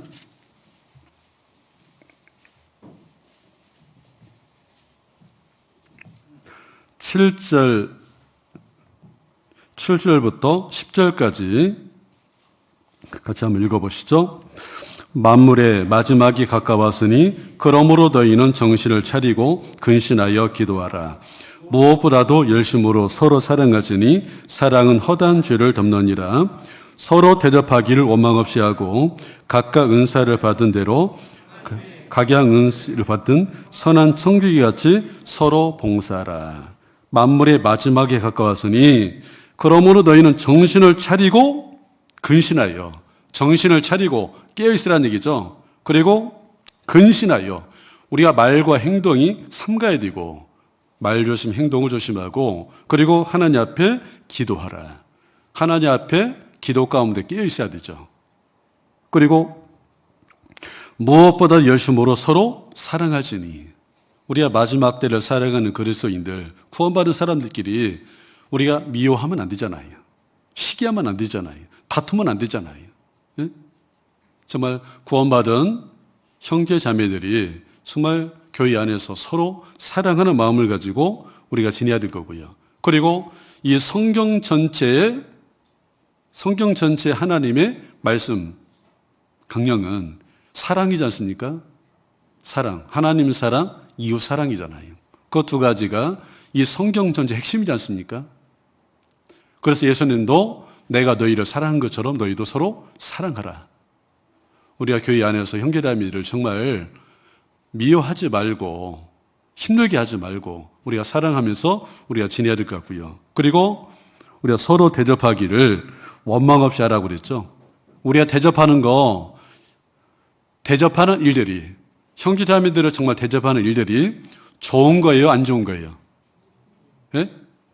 크게 대답해 보세요. 좋은 일이잖아요. 냉수 한 그릇 대접한 것도 주님 앞에 가면은 분명히 주님께 잊지 않고 갚아주겠다 약속했으니까 우리 형제자매들을 생각하면서 우리가 대접하는 음료수를 대접하든 식사 한 끼를 대접하는 건 좀 좋은 거잖아요. 서로서로를 대접하기를 원망 없이 하고 나는 안 하려고 했는데 좀 해봐요. 구역장님이 그냥 하라고 하니까 마지 못해서 그것보다도 이왕 할 바였대요. 구역장님이 어느 날 자매님 좀 모임 한번 갈게 이게 준비해 보시라고 하면은 원망하는 마음보다는 예 구역장님 할게요. 예? 할게요가 성경에 있어요 없어요? 성경 지을래 안 지을래 하니까 학계서만 쓰고 있잖아요. 할게요. 요약하면 다 그거잖아요. 성전 지을게요. 그게 순종이지 않습니까? 우리가 이제 원망 없이 대접하기를 하라고 했으니까 대접하는 거 좋은 거잖아요. 그게 나를 위해서 하라는 거죠. 그리고 우리가 교회 안에서 내가 맡겨진 일들이 있지 않습니까? 우리가 교회 안에서 구원받은 분들이 놀고 있는 분이 있어서는 안 되잖아요. 예? 직분 맡은 사람만 우리가 일을 하는 게 아니라 직분을 맡지 않았다 하더라도 교회 안에 오면은 나름대로 내가 뭔가 일을 하고 있어야 되죠. 그래서 우리가 주님을 생각하면서 봉사할 것도 이제 오래 남은 게 아니죠. 나중에 하고 싶어도 못하는 때가 오는 거니까 내게 시간이 주어지고 기회가 주어졌을 때 우리가 최선을 다해서 내가 맡겨진 일들을 또 주님의 일을 하면서 해야 될 것 같아요. 그래서 각각 은사를 받은 대로 하나님의 각양일을 맡은 선한 청지기까지 서로 봉사하라 그랬잖아요. 서로 봉사를 해야 될 거고요. 봉사하는 것도 기간이 있고, 그리고 우리가 이제 전도하는 것도 어느 날 갑자기 주님께서 오시면은 하고 싶어도 못하는 때가 오잖아요. 우리가 추수할 때가 있고 추수 못할 때가 있잖아요. 가을에 추수가 되면은 이제 겨울이 되면은 추수 끝이잖아요. 예? 아무 때나 추수하는 게 아니지 않습니까? 그래서 우리가 전도하는 것도 기간이 정해져 있는 거잖아요. 정말 주님께서 오시는 그날 우리가 전도하고 싶어도 전도하지 못하는 때가 이제 곧 오는 거니까 우리가 기회가 주어졌을 때 최선을 다해서 가족과 이웃, 아직 구원받지 못한 사람에게 최선을 다해서 전도를 해야 될 것 같아요. 그래서 우리가 코로나 사태가 이제 종식이 되면은 바로 자유롭게 모임을 갖고 자유롭게 전도할 수 있는 여건이 주어졌을 때 우리가 최선을 다해서 전도할 수 있는 준비를 지금부터 기도하고 준비를 하고 있어야 될 것 같아요. 그리고 마지막으로 누가복음 12장 찾아보시죠.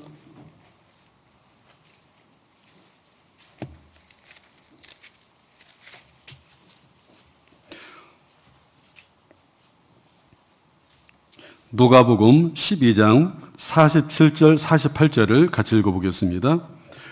주인의 뜻을 알고도 예비치 아니하고 그 뜻대로 행치 아니한 종은 많이 맞을 것이요 알지 못하고 맞을 일을 행한 종은 적게 맞으리라. 무릇 많이 받은 자에게는 많이 찾을 것이요 많이 맡은 자에게는 많이 달라 할 것이니라. 여기 주인의 뜻을 알고도 예비치 않은 자. 우리는 주님의 뜻을 아는 사람들이잖아요. 그리고 주님의 일을 할 수 있는 재능도 우리가 각 사람이 다 가지고 있잖아요. 그걸 잘 활용해서 최선을 다해서 우리가 주님의 일에 주님의 일에 동참을 해야 될 거고요. 우리가 최선을 다해서 또 복음을 전하다가 우리가 주님 앞에 서는 날 너 어떻게 살았냐 책망을 받는 사람이 아니라 정말 칭찬을 받는 모습으로 너 잘 살았다. 또 칭찬을 받는 모습으로 우리 각자가 설 수 있도록 했으면 좋겠습니다. 같이 기도드리겠습니다. 주님 감사합니다.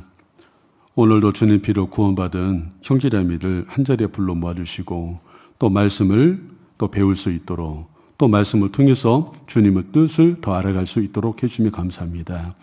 우리 북성교회 모든 식구들 더욱더 말씀 안에 세워주시고 또 이 말씀을 우리가 붙들고 또 삶 속에 또 실천하고 행하는 또 삶이 될 수 있도록 해주시고 우리가 주님 앞에 서는 날 우리 모두가 다 잘했다 칭찬받는 모습으로 설 수 있도록 인도해 주시기를 간절히 원합니다.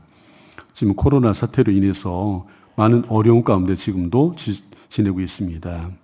이 가운데 한 사람도 실족하지 않고 또 신앙 안에 떨어지는 형제자매들이 있지 않고 모두가 이런 시기에 주님을 의지하면서 잘 견디고 또 이런 일을 통해서 신앙이 더 진보가 될 수 있도록 해주시기를 간절히 원합니다. 그리고 아직 하나님의 사랑을 알지 못해서 구원받지 못한 또 가족과 이웃들에게 더 간절한 마음으로 기도하고 이 시기가 지났을 때 이 복음을 더 힘있게 또 전해서 구원받고 또 영원한 천국에 들어가서 같이 영생의 복을 누릴 수 있도록 은혜 베풀어 주시기를 원합니다. 우리 나머지 모든 생애 또 주님께서 함께 해주시기를 원하면서 우리를 주에서 구원해 주신 예수님의 이름으로 기도드렸습니다. 아멘. 예, 찬송가 163장 같이 하도록 하겠습니다.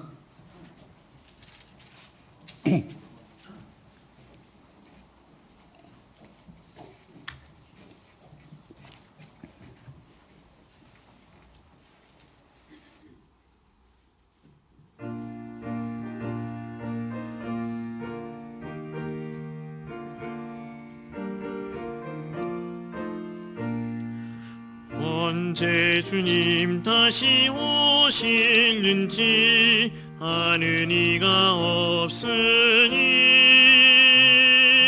등 밝히고 너는 깨어 있어 주를 반겨맞아라.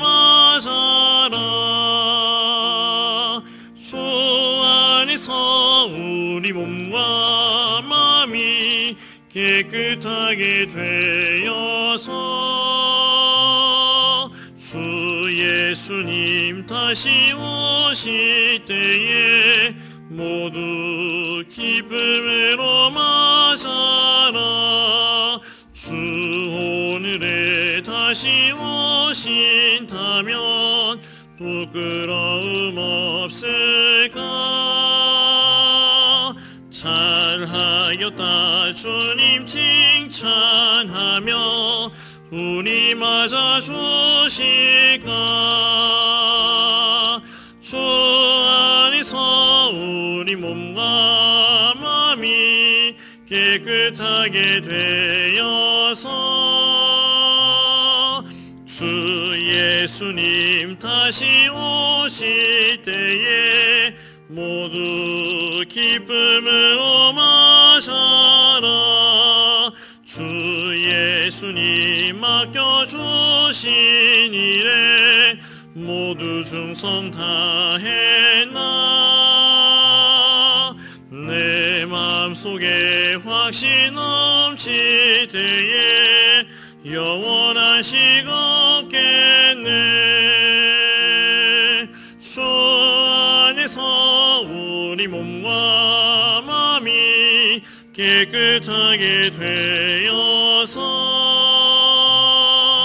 주 예수님 다시 오실 때에 모두 기쁨으로 맞아라. 주 예수님 언제 오시는지 한밤이나 낮이나 늦게여서 주님 맞는 성도 주의 영광 보겠네. 주 우리 몸과 마음이 깨끗하게 되어서 주 예수님 다시 오실 때에 모두 기쁨으로 맞아라.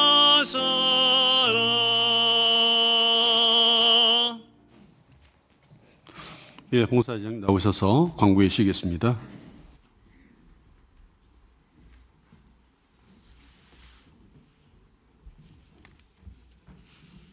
안녕하세요.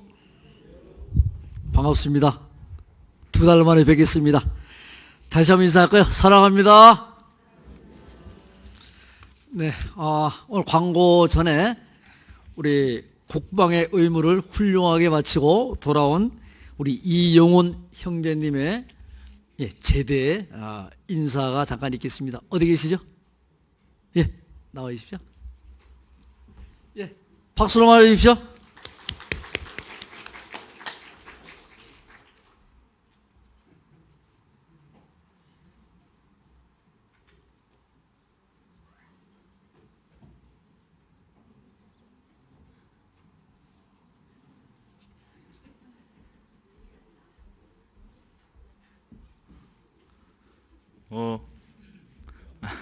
안녕하세요.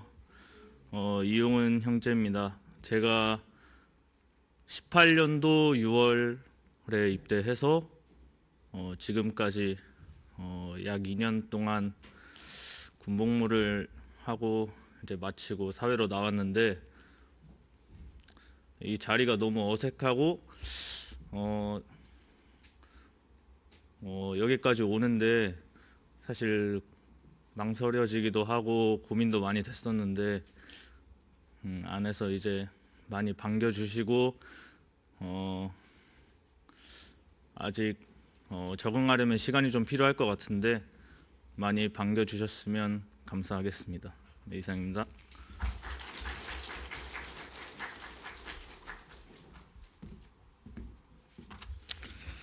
예, 우리 이용훈 형제님 힘있게 생활할 수 있도록 기도해 주시기 바랍니다. 네, 그럼 광고 드리겠습니다.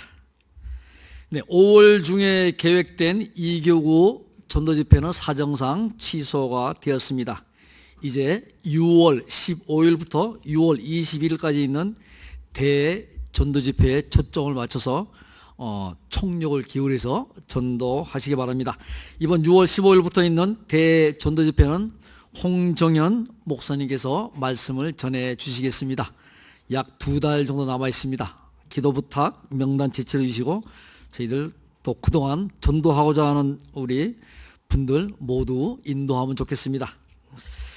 네, 그리고 오늘 이제 오후 2시에 이곳 대강당에서 전체 임원 모임이 있습니다.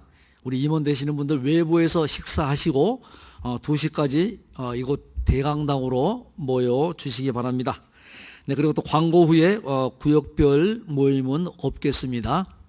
네, 마지막으로 광고, 또 헌금 광고 모처럼 모였는데 또 헌금 광고를 하게 돼서 대단히 죄송스럽지만은 이건 또 이 총회 차원에서 전국 교회에 하는 광고이기 때문에 제 부득이 광고를 하겠습니다.